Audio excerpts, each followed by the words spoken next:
MG3 Hybrid 2025 long-term test. Can this hybrid compete with the best superminis? Here's our verdict. What am I?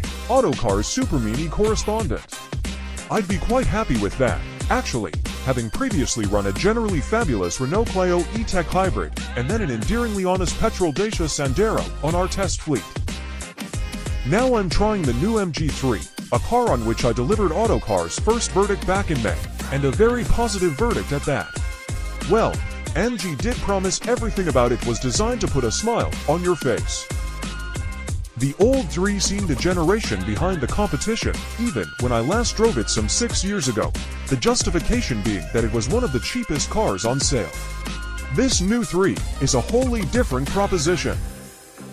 MG says it effectively skipped a generation, which checks out, and it's now priced for £1,000 higher, putting it into Clio territory. And in terms of how it behaved on the road, my initial feeling was that it wasn't notably inferior to the class leader. Of course, though, living with a car every day can reveal hidden talents and flaws, which is why I will now be evaluating the 3 over an extended period. Related MG motor, MG3 reviews. Like that initial test car, my 3 is in trophy trim, which adds extra advanced driver assistance systems as required by regulators. Unfortunately, LED headlights, a combination of faux leather and fabric upholstery, heated front seats, yes then, a heated steering wheel. Get in, a 360 DEG camera, keyless ignition, and automatic windscreen wipers. That's all on top of SE Trim's generous standard kit count, which includes a 10.3-inch touchscreen infotainment system with Apple CarPlay, Android Auto and Sat-Nav, a 7.0-inch digital instrument display, a 6-way adjustable driver's seat, rear parking sensors, electrically adjustable door mirrors, and 16 inches alloy wheels. It's an almost identical spec to the entry-level Clio hybrid, yet for £3,500 less, although they are almost identical on a 48-month PCP finance deal at present, costing around £100 per month. It really is amazing how much you get on affordable cars nowadays, and I would argue that an £18,495 starting price definitely still qualifies the 3 as such. The extra cost item on our car is the rather smart metallic silver paint, because MG simply doesn't do options. You just pick a powertrain, one of 2 trim levels, and a color. Actually, in the 3's case, you don't even pick a powertrain, because it only comes as a hybrid for now, at least. A cheaper pure petrol model is apparently on the way.